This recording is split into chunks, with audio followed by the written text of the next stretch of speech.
Fantastic. Hello, everyone that's here. Thank you for being on the call with us. We'll wait until it's just a little after 7, the scheduled time to start. Thank you for being here early.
Just to reiterate for everyone that just joined, thank you so much for being here with us tonight. We're just going to read until it's just past 7 p.m.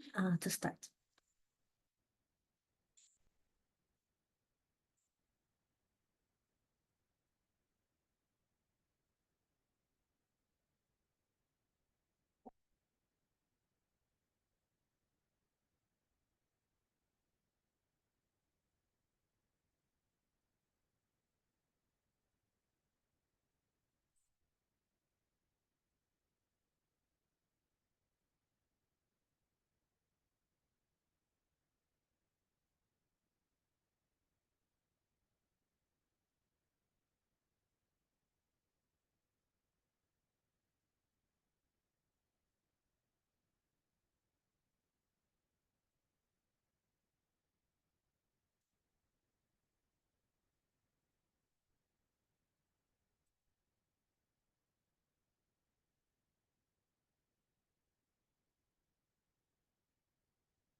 All right, we've got quite the critical mass here, so I think I will go ahead and start. Um, Again, thank you everyone for joining me tonight. My name is Mays Albaik. I am the Programs and Community Initiatives Manager at 421. So I also foresee some of the opportunities that 421 offers, particularly for creative practitioners, both in the UAE, but also the wider region of West Asia, North Africa, and South Asia. So tonight I'm going to be talking about two specific opportunities, both of which are currently accepting applications. These are the 421 Artistic Research Grant, as well as the Residency Program. What I'm going to discuss is, what is each of these programs? Who is it for? Who can apply? How can you apply? I'll actually walk through the form really quickly. I'll address some of the selection process details, and I'll also talk about what would successful applicants get from each program. And then I'll end by answering questions. One thing I'd like to ask of you, please feel free to send in the questions throughout the Zoom call. I've got my team with me here who will answer any kind of questions that they're able to by text. And then anything that is still remaining, I'll be able to answer towards the end of the call. I will pause between speaking about the grant and the residency to address anything kind of pertinent to the grant, and then I'll just have kind of an open period to answer any questions about either program. One thing that's that I'm not going to be doing today is comment or give feedback on specific projects or proposals. So that is not going to happen today. Thank you for understanding. But first, before I jump into the first program that I'll talk about, the Artistic Research Grant, I'd like to show you where you can find more information on all of the opportunities and open calls, including the ones that I'm talking about today, but many others that 421 offers. And essentially it is on our website. Let me see if I can get this video to work. Here we go. And so oh, somehow it's cropped. On our website, there is a page in the top menu, and I'll be able to show you this in a second again, just titled Opportunities. And when you go in, you get a list of every open call program that we would offer at any point in the year, with a note that says if applications are open or if they are closed. Where you're able to see when an application is open is, if you subscribe to our newsletter, if you follow any of our social media platforms, we announce these on a regular basis. All right, let's start. So I'm going to start with the Artistic Research Grant, and first thing I'll get to is what is the Artistic Research Grant? So just a little fact sheet. It is a funding grant, and it funds creative research. We'll talk a little bit about what exactly we mean by creative research. It is about 1 year long. We look to contract the grantees in January 2025, and to conclude the grant period by the end of the year, usually towards the end of November or early December. It is quite the independent program. Again, as a grant, it's meant to provide the funding support. There will be multiple touch points throughout the process, but it essentially is very hands-off from 421, other than reporting and a few conversations throughout the year. One thing that I think is important to note is we are happy to fund projects that are co-funded by other programs, other funding sources. We don't see the grant as it is not a commissioning grant, it is a supporting grant. And it gives a maximum of 75,000 dirhams per project, with a minimum of 2 supported projects, meaning the overall budget of the grant is 150. However, for any applicant, the maximum amount that you can request is 75,000. One thing I wanted to note is this is the 3rd iteration of the grants. We've had 2 other cohorts of grantees previously. We've been running the program once every 2 years. And, the program continues to develop. This is the first time we run the info session for the grant. So all your questions that you'll send over are going to be really helpful for us to make sure that the way that we communicate the grant and the way that we kind of present it is as helpful as possible. And then to just note that the deadline is not that far off. It is on the 23rd of October. One thing that I would like to note is, we really recommend that you get onto the platform of application. I will show you how to do that in just a few minutes. As early as possible. Any platform issues that sometimes do occur are not in our control. They have to be kind of resolved by the application platform. And it's, having the deadline be close to midnight, it's very possible, it's very difficult for us to actually support for any last minute requests or any last minute kind of issues that might arise, technical issues. Before I get into kind of the practical information of how you apply and the application platform, etc., I do want to talk about how we think of creative research. And inherently, creative research is a little difficult to identify, even though all of you here are practicing creatives, and so you all probably know it's really at the heart of creative practice, but it really sometimes defies explication in a way that we would be able to, for example, in scientific research. But I thought one way that we can start is by talking about what it definitely is not. So super importantly, it is not research on the arts. So it is not a research paper, it is not a research presentation or a conference paper. While these things in and of themselves can be parts of the constellation of the way that your research kind of crystallizes, it is not, that is not the research. It is not the paper itself. It is also not a production of a predetermined outcome, meaning, some easy examples to understand. If you are working on a film, we would be more than happy to look at the research part of it. Does it have site visits? Does it have conversations with experts, etc.? That's the research part. However, if the project is, script is done, and you're looking actually to produce the film, that we see that as production rather than research. And so, of course, important in its own right. However, this particular program focuses on that research, more kind of ephemeral aspect.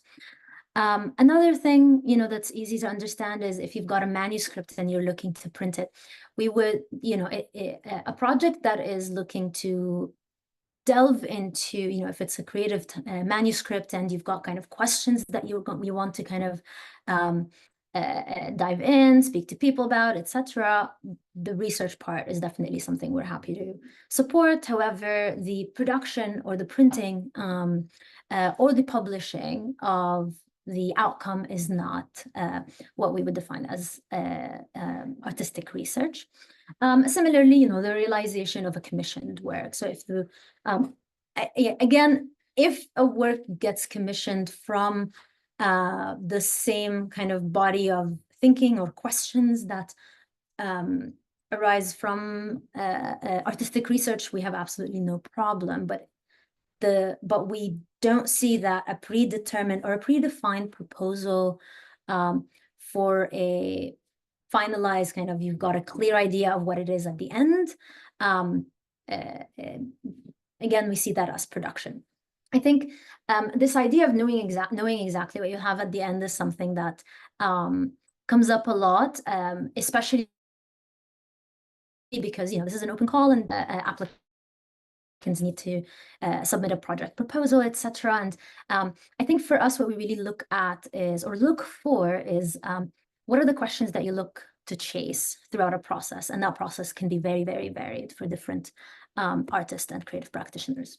And so maybe a few ways to say what it is it's artistic projects that maybe start with questions and have some sort of structure for a methodology to answer them. Now that can be interviews, can be consultations with various experts whose time you will need to compensate. Maybe it includes research trips to specific sites, to visit specific communities, etc. It also can be material experimentations. Designers have successfully in the past proposed projects that are in the material experimentation phase. And it could be, as I said, it could be kind of public programs, which sometimes look like they are outcomes. If you say, I want to do this series of workshops, or I want to do a seminar that's looking at a particular question, or I want to do a performance or a lecture performance, etc. Depending on how you actually see your practice, kind of how you approach and how you frame the questions that you're asking in it. These are very valid ways of artistic research. They are ways to find answers and have more conversations that can potentially surprise you. I think that's one other thing, is being, having some sort of methodology or a process that allows you to be surprised by your findings, allows you to kind of really dive down rabbit holes. It is very often, as I'm sure all of you know, very messy. It also can get really exciting, and it's risky. Sometimes it doesn't work. Sometimes you run into dead ends at the end of the year. And that's exactly why we are very specific about this being for research and not production, because we find that it's a bit difficult, or there are very few opportunities to be able to comfortably take the risk of just, not yet knowing what the project exactly is going to be at the end. And that's really what we want to be able to support. So who can apply? So we've got, we look at applicants that have either a bachelor's degree, but also, artistic research experience, meaning, you've got a sustained practice that you have been committed to over the past few years, regardless of the degree. We do look at adults, so applicants must be over 21 years of age. And applicants must have regional affiliation. So 421's mission really is to support creative production and research from the wider region around the UAE. And so the way that we define regional affiliation is pretty varied. We look at if the artist or the projects are based in, have a sustained relationship with the region, or, tackle topics that are really pertinent to West Asia, North Africa, and South Asia. I also do want to note that if you have been a recipient of a 421 program, now I don't mean if you were a workshop instructor, or if you've done, or if you've been part of an exhibition, but if you have been a recipient of one of our longer programs, such as the Residency or Artistic Development, in the past year, you are not eligible. You would have to wait one other year before you are able to apply. And lastly, one thing that would make an applicant eligible is if they are currently undertaking a residency, or are enrolled in a degree program that could kind of clash with the time that is needed to pursue this research. Now, if it's just a residency, and the residency actually supports the same research project that you're working on, that's absolutely fine, in the same way that co-funding with other funding sources is completely fine. However, it's really important for us that, for example, applicants that are enrolled in degree programs have the kind of opportunity, space, and time to kind of delve into this type of creative research that someone that's not enrolled would not. And so that is an important point to keep in mind. How can I apply? Okay, so I'm going to switch up a little bit my shared screen. You can just bear with me for a second. If you are to go onto the opportunities page of our website and let's see. If you were to go into the opportunity screen on our website and click the link, maybe I will actually, let's see if my internet is not too slow. I'll walk you directly through it. Here we go. So this is our homepage. If, you know, either way, whether you are on the Arabic homepage or the English homepage, you would go to opportunities, or if you're on the Arabic one, it would be Furas. Going on to opportunities, you could potentially go into any of the, you know, the actual programs page, and you could go onto this link here. You also can just go, it's all the same link. It is our submittable platform. So if you click here, it would take you, and sometimes submittable takes a bit of time, so I'm going to cheat and share my pre-opened page. It would actually take you to our main open calls page. And this will show you everything that is currently accepting applications. You'll see there's quite a lot of things that we've got.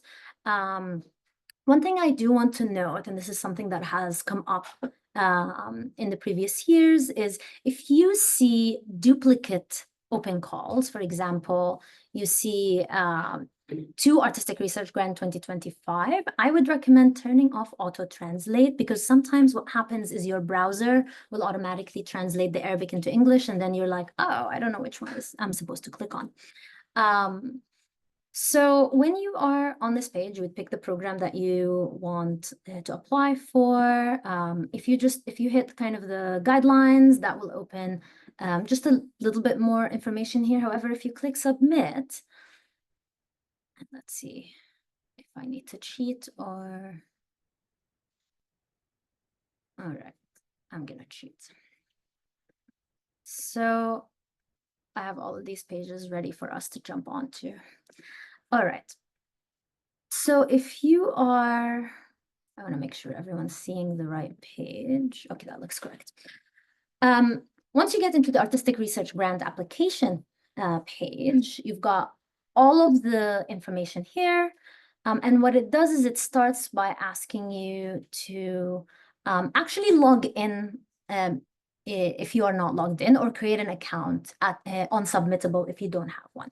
So you follow the steps, you know, it's just like creating an account anywhere. You can log in through Gmail and a few other platforms.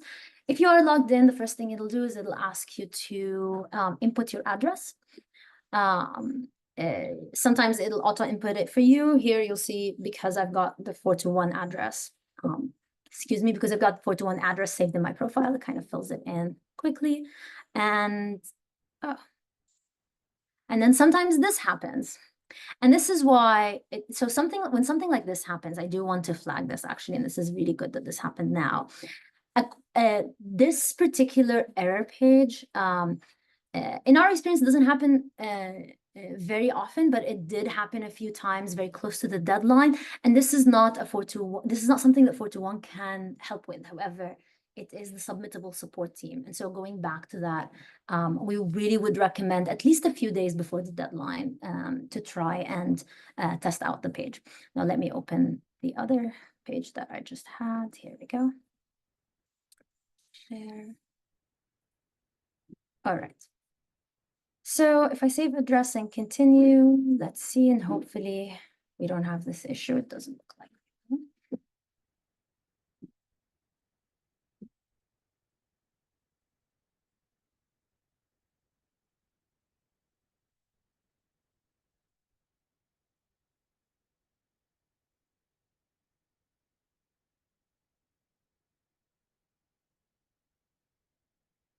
Thank you to everyone, by the way, that has started to submit questions. Please continue to do so, and I'll be able to kind of delve into them when my internet cooperates.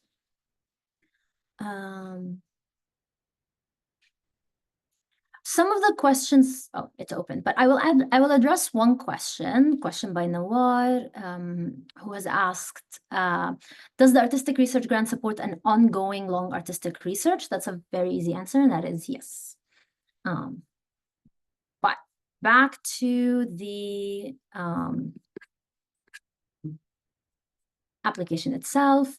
So the first form in the artistic research grant is a eligibility form. So if you are over 21 years old, you are not currently affiliated with other programs by us, and you have kind of regional affiliation, you'd look next. Sorry, you'd click next, and now you're on to the full form. So a quick look at it. It is all in one page. It's got a few sections in it. The first section is personal information. Second section is kind of general questions about your practice and who you are professionally. And then the last section is about the project that you are applying for. So, all right, let's go through these one by one. So we've got the applicant's name. We do ask that this is the applicant's name as it appears in official documents. And we do ask that you check this box if you are applying as more than just one person, if you are a collective and or a duo or a team of more than one creative practitioner. And then we ask for the passport copy. I do want to note that the passport copy, as well as the applicant's bio photo, are not made available to the jury, to the judging committee. These are kept there for administrative purposes. In case of a successful application, this really speeds up a lot of the different processes that would happen after, including contracting and communications purposes. For that point, I would also say that if you're uploading a portrait or a photo that you then later, if you were successful in the grant application, you would like to change it, we do ask that you notify us as soon as possible. Otherwise, we kind of run with the photo that gets submitted. We ask for the address again, excuse me. In case it is not the same as your saved address onto your profile, and we ask you to fill in your nationality. Again, none of these are available to the judging committee. Those are all for administrative reasons and to make kind of the process after the selection easier. After that section is when kind of the information or the files that you upload become available for the judging committee. So starting with a brief resume. So this is just, it's meant to be a maximum of 2 pages. This is meant to be a very quick look at your past experiences. And then we do actually ask for a complete curriculum vitae. So there is a bit of I think a UK-US differences in how these get defined, but the way that we are doing it for the artistic research grant is the resume is meant to be very, very brief, and a CV is meant to show every single thing that you feel is important to showcase. This is where you can kind of go as long as you need. And then we've got your bio. So brief, I mean, the limit is 300 words, but really it can be 150 to 200 words are usually acceptable as well. And this is just a short paragraph on your practice and your past experiences. If you've got a website that is live, we ask that you input it here, and then we ask that you put up samples of previous works. We do ask that we stick to up to 5 files. Now, each file can have multiple multiple works within them. You can have texts, etc. It's completely up to you how many works you end up showing us. We will be taking a look at everything that you do show us, that you upload, excuse me. And then we move on to the part of the application that's about the project itself. So we start with an abstract, and that is meant to be just a short summary of the questions and the methodology that you imagine you would be addressing in your project. One thing that might be helpful if any of you have not had experiences with an application like this before is write your research statement first, get that polished as much as possible. We do have, a few things that we ask. We want your outcomes and deliverables as you imagine them. Now, I know this says clear outcomes and deliverables, and that sounds like I'm contradicting myself in the earlier slides. However, those outcomes don't necessarily need to be finished works of art. They're not the specific answers, but they do tell us how you imagine your work in general kind of coalesce. How do you usually find that your questions come together to become a work? Again, this is the third year that we run this. We've never held anyone,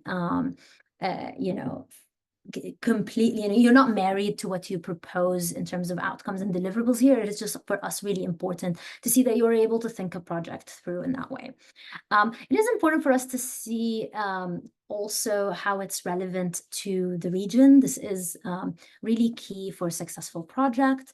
And we would love to understand how you kind of are structuring your questions, if there's any kind of references. This could be theoretical frameworks. This could be different, not necessarily literary references, but just to sort of understand what kind of creative and intellectual conversations your project is kind of involved in, and research methodology. So again, I know these terms might, for different practices, they're kind of very easy to answer, but for some, they might sound a little too maybe academic. But I would encourage you that if you think of your practice as research based or research driven, to think of these terms really openly. A research methodology, as I've said before, can be, talking to people, can be material research, can be spending time in a studio with specific kind of parameters that you give yourself, etc. And then we ask for a project timeline. Again, we do know that things change. We do have a few different check-in points throughout the process. And we do also give opportunity to revise the project timeline as well as the detailed budget in case of a successful application. So we've got the project timeline, we've got a project budget. How do you imagine using the money? What kind of support would it give to your project? And then we end with project supporting material. So this also really differs from one project to the other. This is a really important part of the application. And while we understand that in some cases the project or kind of the creative research has not really begun, we do expect that some of the questions that you're asking, you're already starting to kind of delve into, etc. And so, again, this really varies for different practices. This can be sketches, this can be sketch videos, this can be if you've done a previous short film that then has opened up a whole other bunch of questions for you. This can be an earlier series that you are now thinking of building up on. It varies widely, and we as for one and also our judging committee really react to the application as a whole. But this is really your opportunity to showcase kind of your vision or kind of what excites you about the questions that you are posing. So if this project has been ongoing and you've had other funders, we ask that you list them. Again, this is actually just for us to know. We are very collaborative with, honestly, with quite a lot of our programs, but particularly with this, again, as because we know that we are supporting a process and that often the process will eventually lead to an outcome. We're very happy to be co-funders and link arms with other funding sources.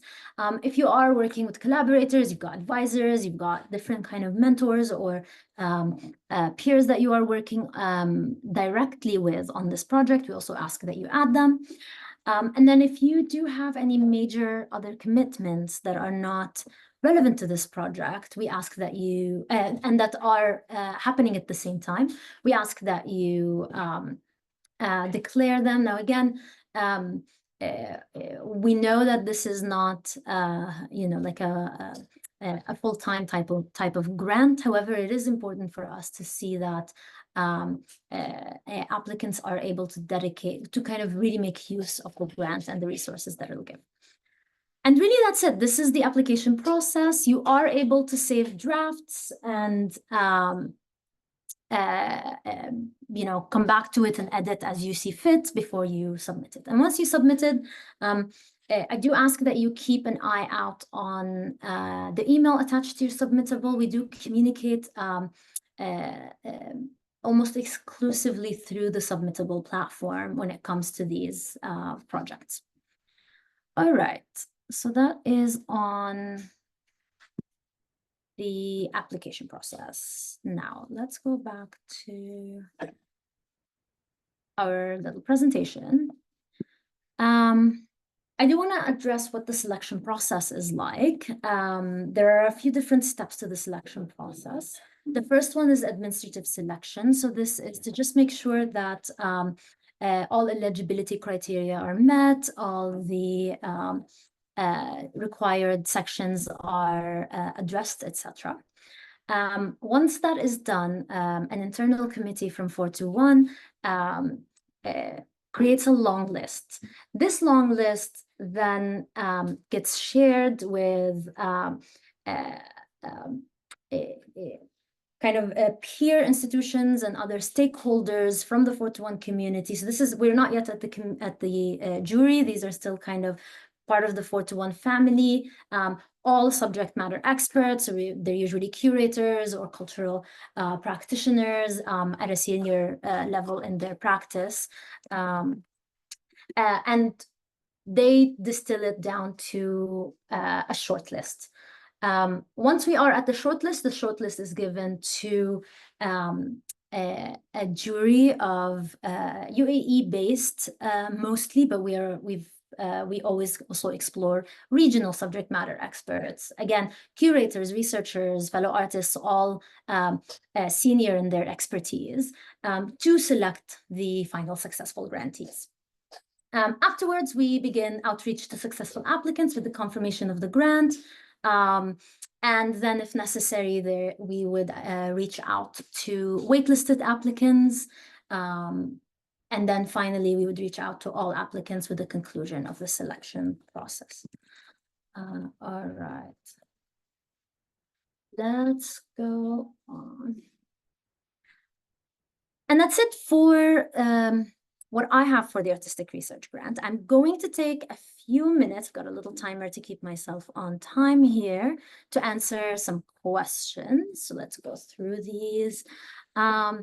So thank you everyone for submitting the questions. I have quite a few. I will try to get to most of those in these 5 minutes, and if not, I'll get to them again towards the end of the session today. So what are the supporting materials exactly? Ahmed, I think we spoke about this a little bit. I hope that answered your question. Please send it again if you want any more clarifications. Nadeem, so is there a page where we can see the project or some synopses of them of people awarded the grant in the previous 2 cycles? Currently, they're not online yet. However, we are actually looking at publishing digital publications, essentially, that showcase the work of the last 2 cohorts. However, this is a fantastic question, and I think we would be more than happy to share this at the very least by email. So if anyone is interested in getting these, we're happy to share them. And Nadeem will reach out. I know we've been in touch already. And we will look into making these available before the publications are ready. And then I've got a question from Noura. Last point of applicant specifications. What do I mean by enrolled in a program? I mean in an academic program. So if you are currently, pursuing your bachelor's of fine arts or bachelor's in any other discipline. If you are doing a Master's of Fine Arts, this would disqualify you for now from the Artistic Research Grant. You are, of course, able to apply once you are done with your degree. And okay, all right, I've answered this question.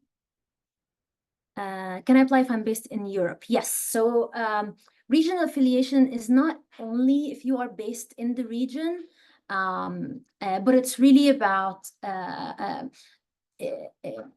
you know, if the project is relevant to the region, if you have strong regional affiliations, our goal is really to support, you know, for us, this is knowledge production. Artistic research is creation of knowledge, and it's really important for us to support knowledge production from the region. And that sometimes happens in diaspora very often, as all of you, I'm sure, know. Thank you, Wafa, for the question. So Ahmed Khoja, you've asked if applying as a collective. There are a couple of ways to do it, but the easiest way to do it is in that very first section, the information section. You're able to just list the full collective's members' names in there. Right, time, got a couple more minutes.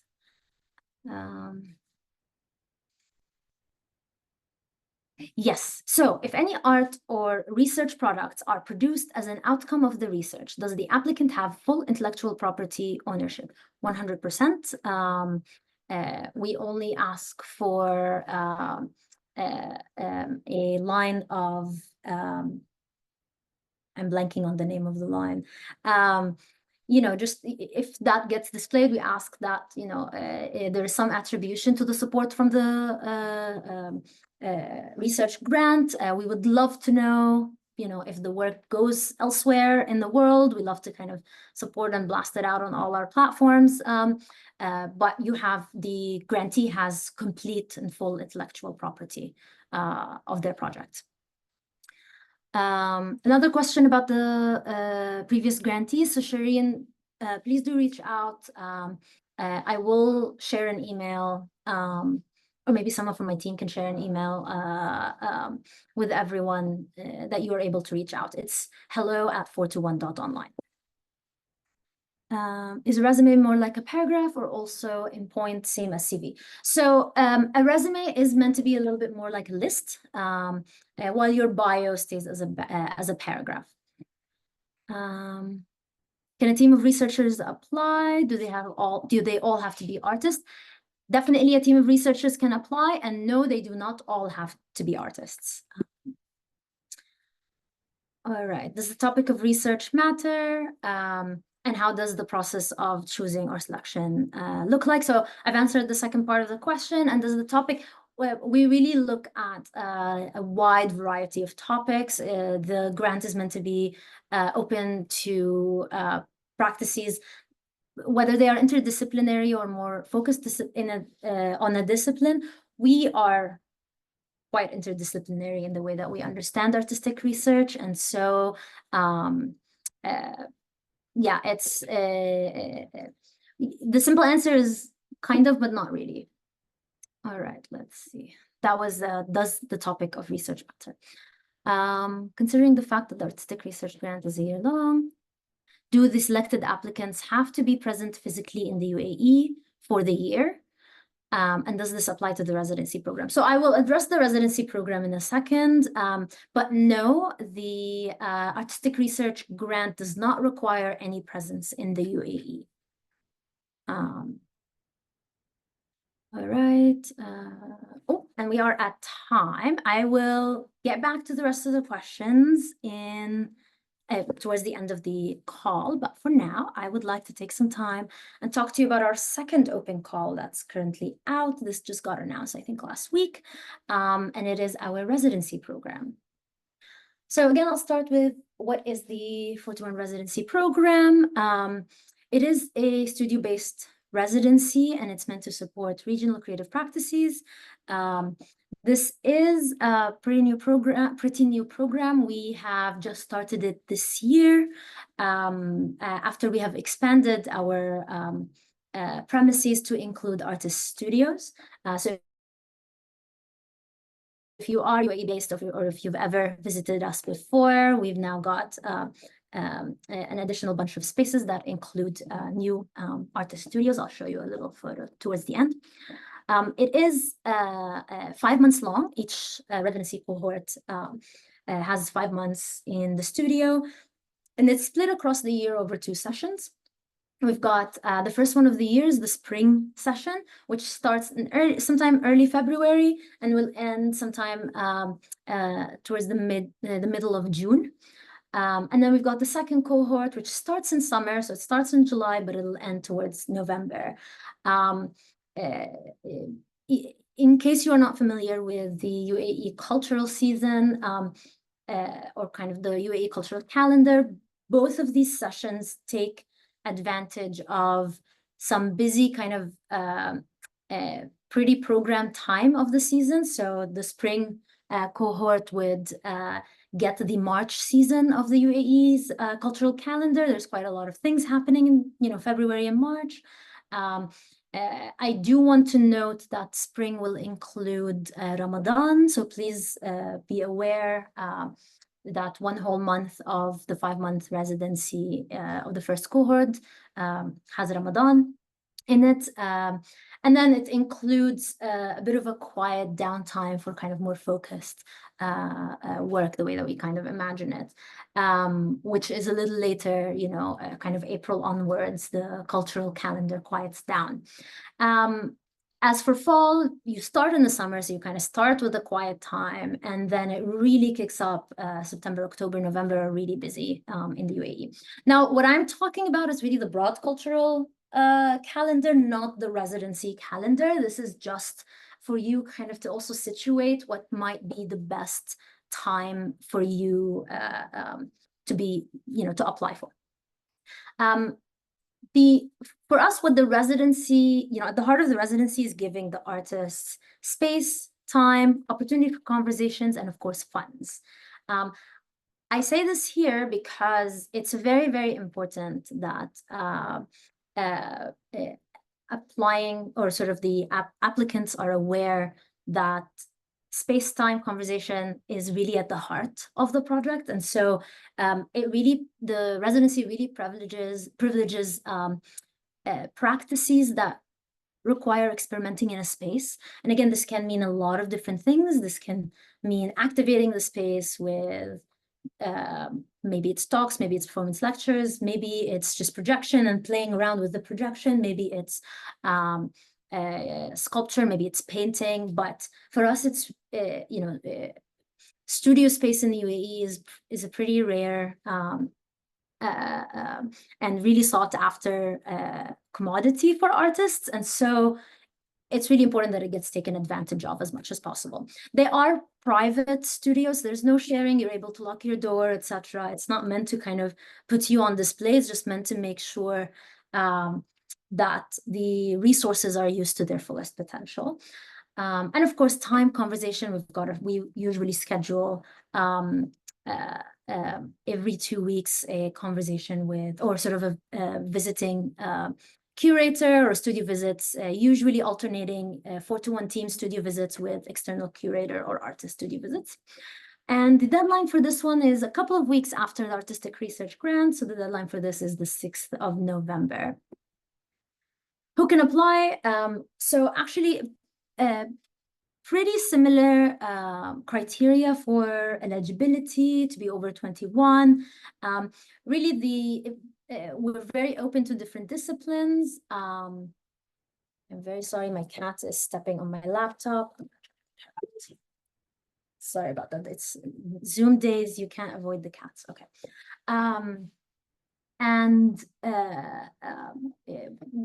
These are not disciplines that we accept are not limited to what you see in front of you, but they are just listed as an example of what we would accept as focus disciplines. Again, applicants should not be enrolled in a degree program. Degree programs usually afford artists studio space. I'm very sorry to everyone on the call. My cat is running.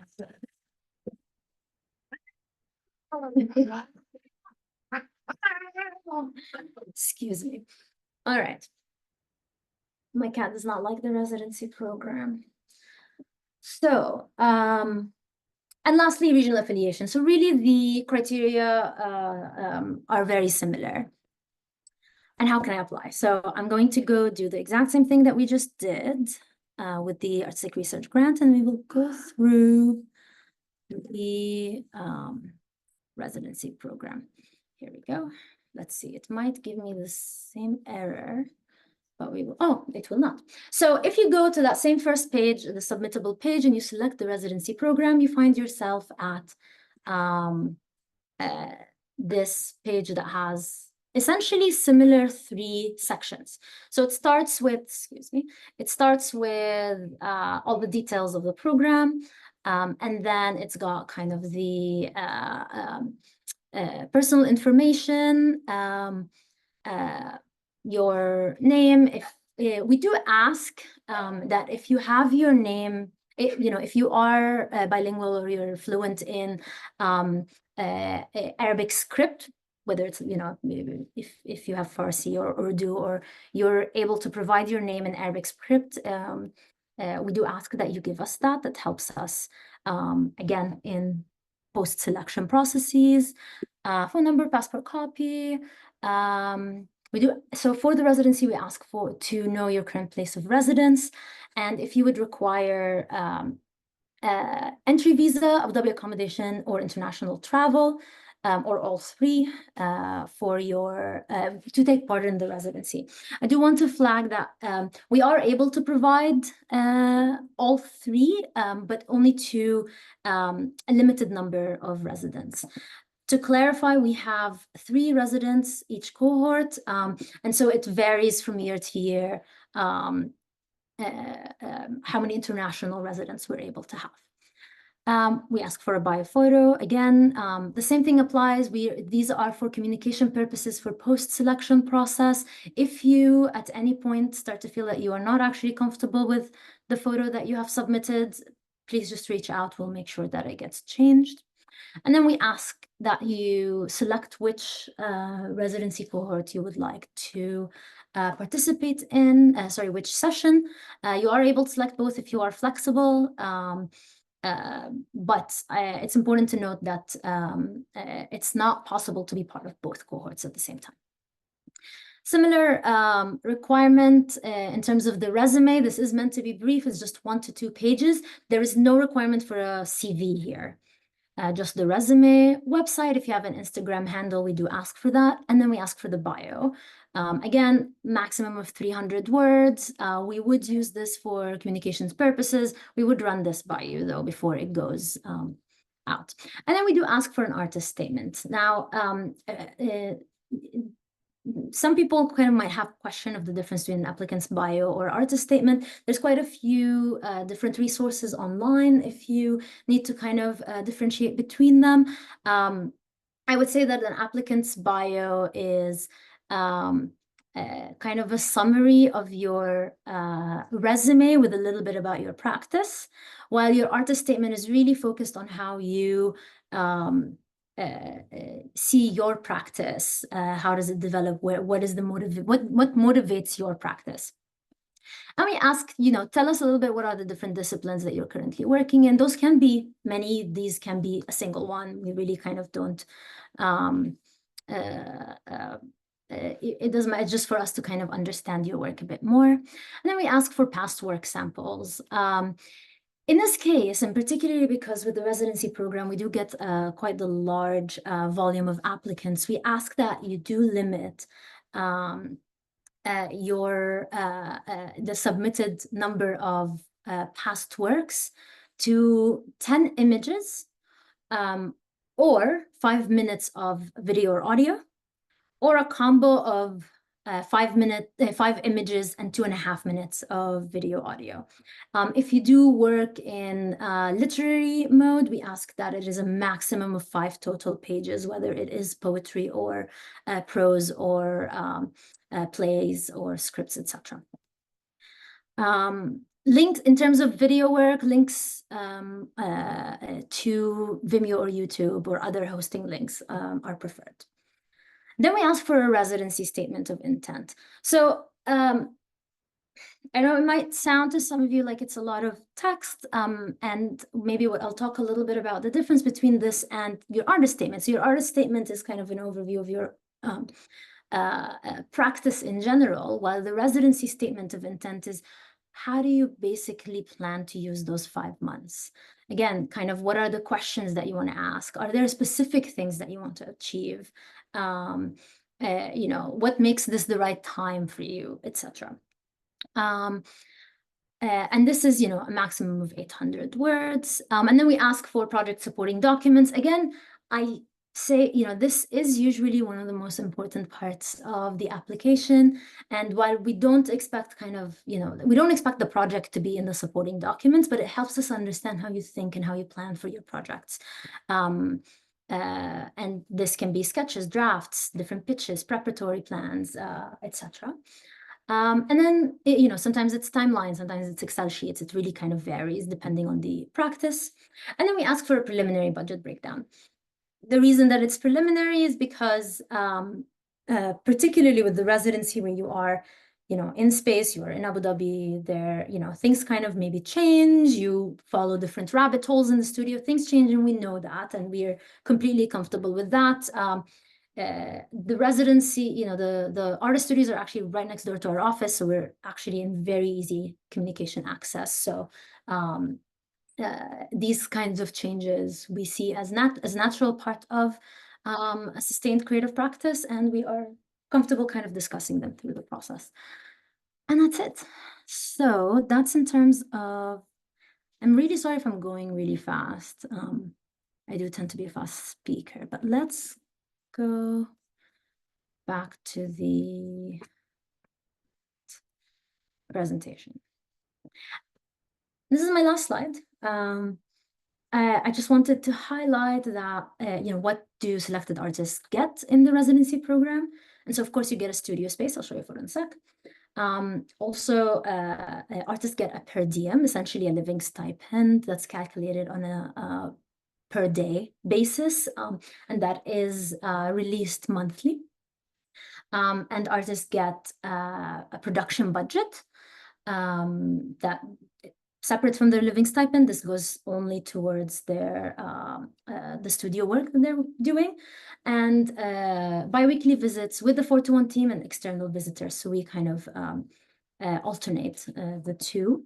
And then for artists that are out of town or out of the country, coming in from out of the country, they would get housing. And then for international artists, it would that would also include the return flight. And this is the studio. This is when it was occupied by our very, very first resident group. This is one of the 4 studios that we have. We currently fill 3, plus 1 is usually a partnership with a different institution. And each studio is identical. The only difference usually is the view outside the window, which here, the residents usually close it off. All right, I seem to have quite a lot of questions. I will try to get to as many as possible. I will conclude the conversation at around 8:15. So I've got maybe I'll give it about 15 to 20 minutes max to answer questions. And if anything does not get answered, please do reach out to hello@421.online. We do aim to get back to everyone that asks questions as soon as we can. And we super appreciate your patience. We are a tiny team. All right, let's go back to the questions. I know some of them were still on the residency. So I think I've answered. All right, so we've got Mayada asking about the difference between the resume and the curriculum vitae. So that's done. Do we accept links for film? Yes, we do. They do not have to be directly uploaded. This applies to both the residency and the grant. share one of the previous research projects or statements. Again, I'm very sorry that they are not immediately available, but please do reach out to Hello and we will share a document that can showcase the success of entities. Thank you, Elias, for the question. Is this grant for performing arts also? We've definitely got performance arts. Performing arts is not usually our focus. It's also not within our expertise. However, we are 100% open if it sort of meets the criteria for what we want to support, the creation of knowledge, the kind of creative research, and again, kind of this delving into rabbit holes in your practices. We would be more than happy to support it. We are always open to be surprised by our applicants. All right, so I'm applying as a duo with a colleague. How should we split the artist fee? 25% for each, or do we split the 25% fee? So usually, whether it is a single artist or a duo, we would recommend a maximum of 20 to 25% of the overall budget for the project to be allocated for the fee. How you would split it ends up being completely up to you and your colleagues.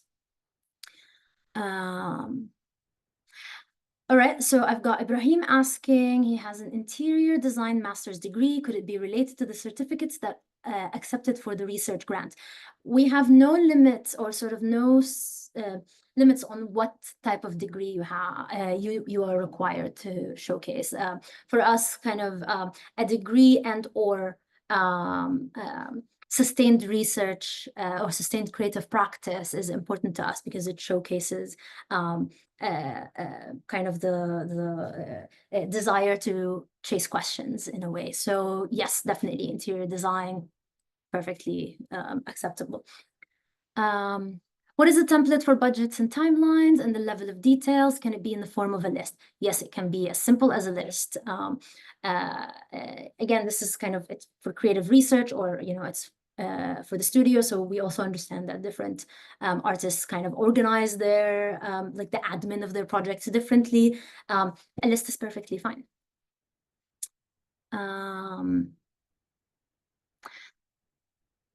So I've got Marvarid asking if the research grant in any way restricts participation in other residencies, grants, projects in the future. If they don't clash with 4-to-1's programs, but any unforeseen projects come up, they do not. We love to see the grantees do great things. Another question from Marvarid is if all collaborators should declare their participation at the time of the application, or is it possible to introduce future collaborations as the project goes on? Definitely possible. Any that you know are already part of the process, we'd love to know about them. But again, we actually actively encourage the development and the changes of plans. This is kind of at the heart of what creative research is. And so long as we stay kind of involved and kind of apprised of these changes, we're very happy to support them. How flexible are the program's objectives in supporting hybrid creative initiatives? So I'm not entirely sure what you mean by hybrid creative initiatives, but that sounds perfectly fine. If you know, if again it kind of gets to the idea of research and of chasing knowledge, of sort of understanding the world around us, then it's perfectly fine. Right.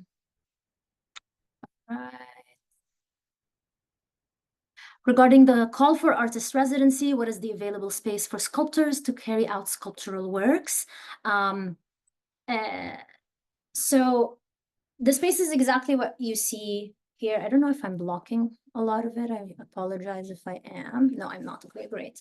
And I don't have the exact square footage off the top of my head. It is not a huge space, but it is also definitely not a small space. You are able to create significant sculptural works in there. Each studio comes with a desk, a chair, and a beanbag, as well as this counter storage space, a sink that you're also able to use with plaster, or it's got it's equipped to kind of handle plaster or clay, etc. And the window with the blinds. The blinds can be, I think there are two types of blinds that you can kind of choose to bring down whether you want to block out lights or not. In terms of facilities, as of now, we do not have any internal facilities. However, we are hoping to see some of our neighboring institutions open up where there will be access to kind of different tools, machinery, etc. But as of now, it's the studio and the funding that would help get into facilities.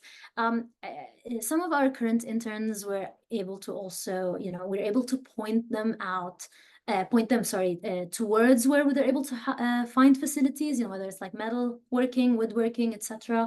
We've got quite a lot of experience in finding these places. And so particularly for anyone from outside the country, we are more than happy to help kind of that research and delving in. Jad has another question. Is it required to have a bachelor's degree in the same field? No, it is not required to be in the same field. And then I have a question from Waveed again. When should applicants expect their submission results roughly? I think at the very latest, it would be towards the end of January. In the case of any changes or delays in the process for any kind of unforeseen reason, we do reach out through Submittable to say, the timeline has shifted. If it has not shifted, then please do assume that by the end of January, everyone would have heard.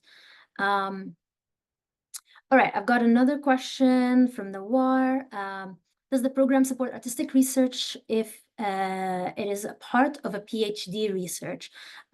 This has come up previously as a question, and it becomes a little bit on a case-by-case basis because some PhD programs are a lot more hands-on, a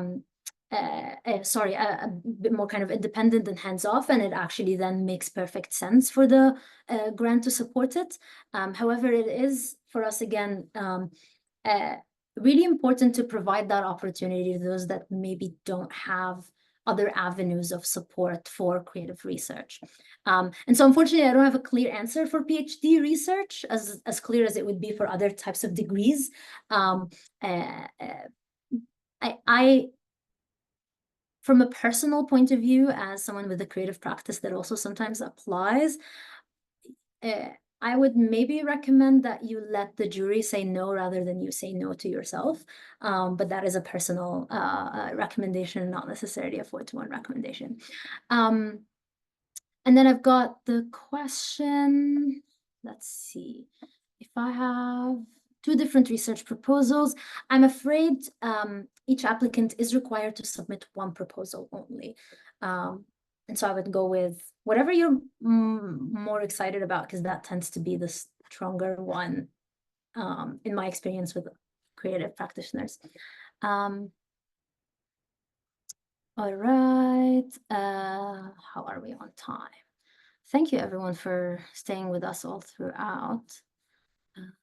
Let's see. So I do have quite a few questions about topics, and I'm afraid I really cannot answer any questions about that have to do with topics or research proposals or project proposals. While I am not part of the jury, I am part of the internal selection process, and so yeah, unfortunately I'm unable to speak about that. Is there any way to know if our current or past applications have made it to the long, short wait list? It would be very helpful to give an idea of the quality of our application if possible. This is a really good and interesting question for a few different reasons.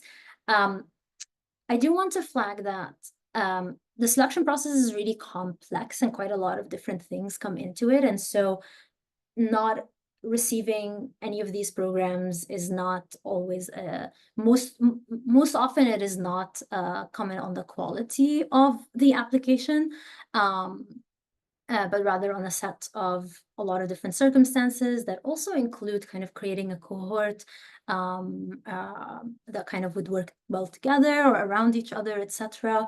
I would love to be able to pass on, feedback and comments.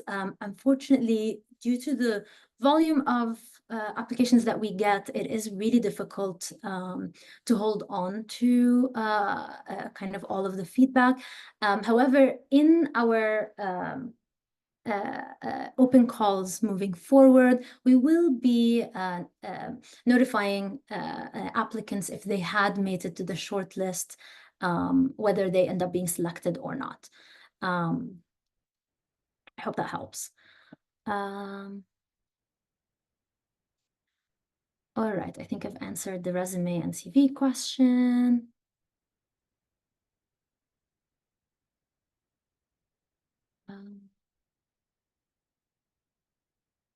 Apologies for the awkward pauses as I'm scrolling through the questions to find ones that I haven't answered already.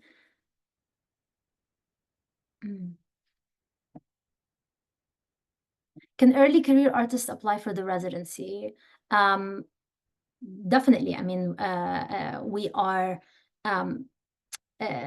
interested in the type of practice and rigor that is not necessarily about being late in your practice, but rather kind of being, I think, mature in your method. I hope that helps. Does having a social media presence impact my eligibility for the art residency program? No. I hope that's clear. Not at all. We just ask for it because in the case of a successful applicant, we would love to tag you when we announce. Does the residency cover all expenses, flights, visa, accommodations, stipend, or salary material for a studio? I think I've already answered that.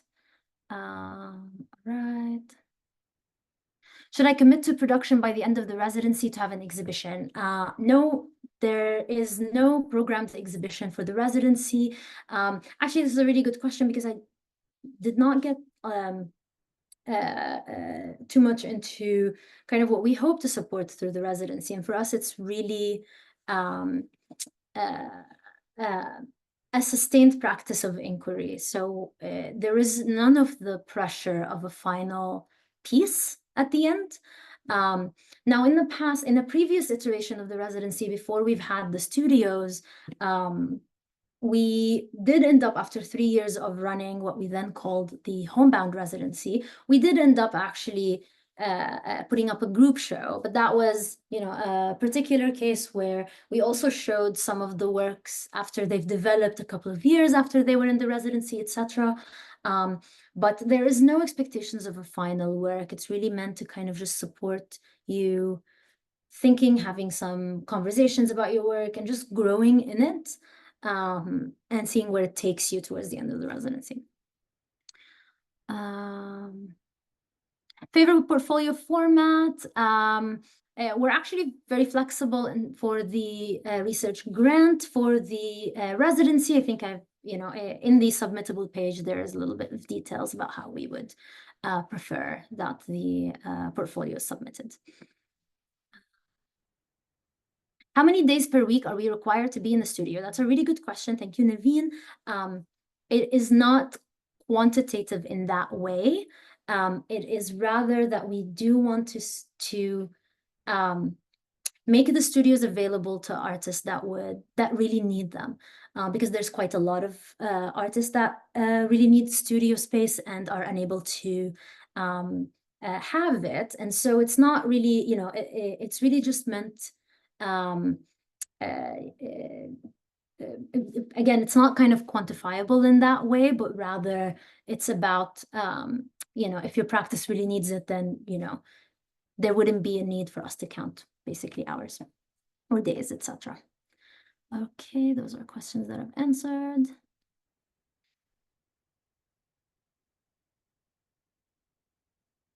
All right.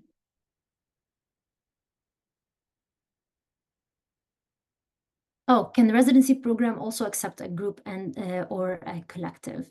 That's a very good question, and I don't see why not. We have not faced it yet. Again, this is a very new program for us. It's the second year. This will be the second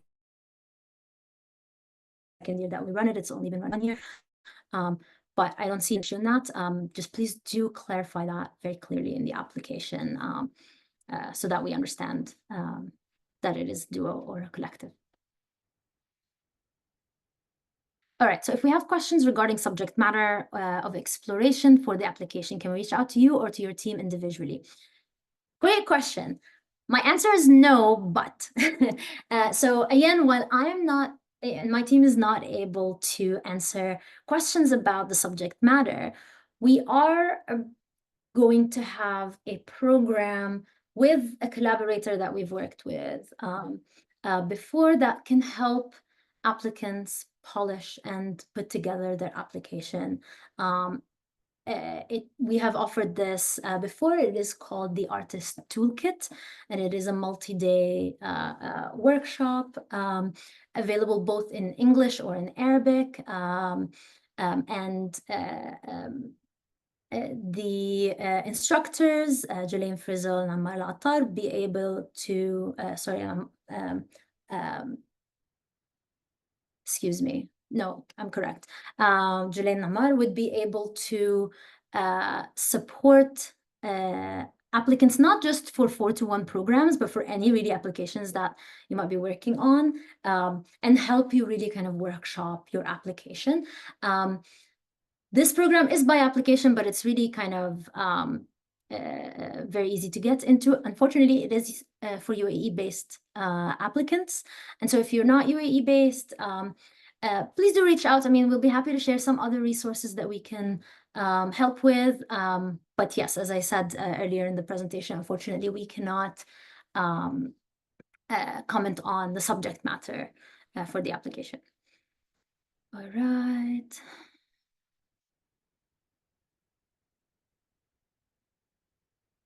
All right, I think I've answered that question.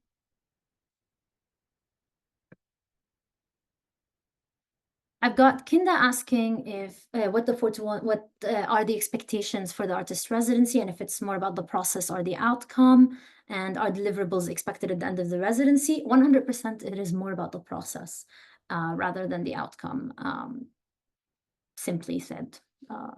We are not fussed about you literally having a piece at the end of the residency. It is more for us, has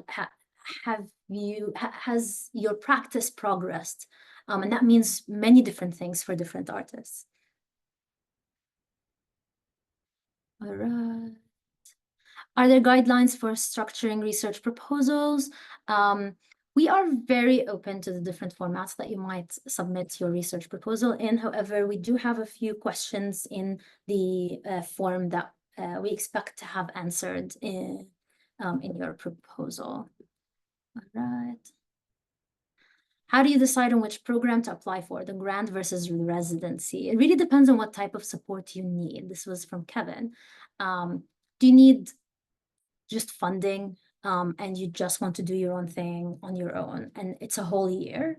Do you see that, you're able to sustain that with kind of, it's not about space, it's not about,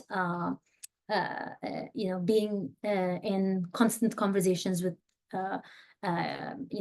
peers or us or different interlocutors. It becomes very independently led. Then that's the research grant.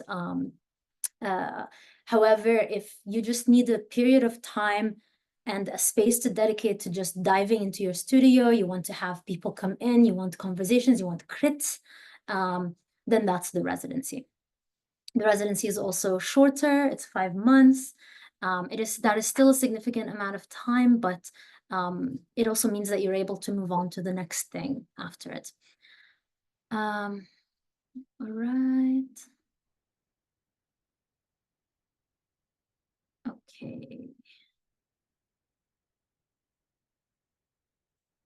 I have someone asking that they are part of a studio group or space, but they will not be by the beginning of next year. Does that affect my chances of acceptance? It does not. Being part of a studio group doesn't necessarily affect your chance of acceptance, and definitely would not if you're not going to be by the time of the program. All right. Can an applicant apply for a research grant and residency separately? Yes, yes, you can.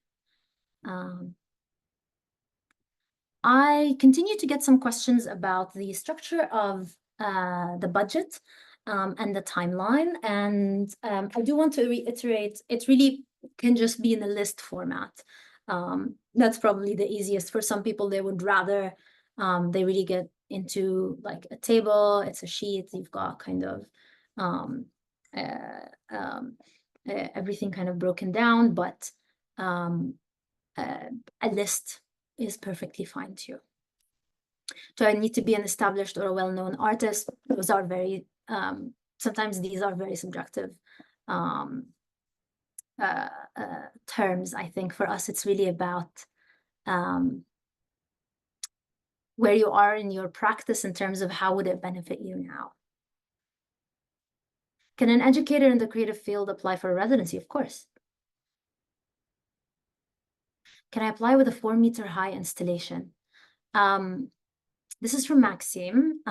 Sorry, Maxime, I'm not entirely sure I understand. Do you mean you want to create a 4-meter high installation?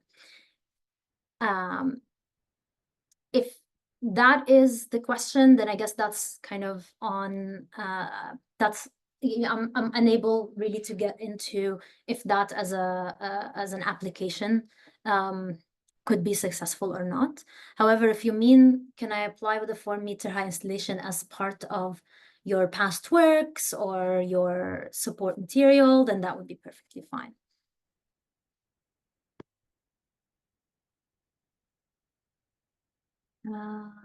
Okay, and I have, and one other question that continues to come up is kind of the, if it's required that you have participated in several exhibitions before, or that submitting some works that have been displayed on the Instagram platform can be sufficient for acceptance. There isn't kind of a hard criteria for having participated in exhibitions before. It is, yeah, as far as eligibility goes, there isn't like a cutoff point. All right. I think I might have gone through most questions. I'm very sorry if I've missed any questions. I'm trying to scroll through really quickly to see if I've missed some that I have not also answered. But I think those are the questions that my brain is able to process at the moment. If any other questions kind of come up for you guys, let me actually remove this shared screen thing. If any of you have, think of other questions, you wake up tomorrow and you're like, that question didn't get answered, please don't hesitate to reach out. It is hello@421.online. You can also find that same email on our website if you reach out through Instagram, etc. Just shoot it out to hello, give us some time, and we will get back to you as soon as possible. And with that, I guess I bid you all good night. I hope this was helpful, and I am very, very excited to see everyone's applications and to also have, new projects and new grantees and new residents in our space. Thank you all. I really appreciate it. And again, I think I'm seeing a few last-minute questions. Very sorry, they get kind of, they disappear. Reach out, we're there, we will answer. Thanks, everyone. Have a beautiful night.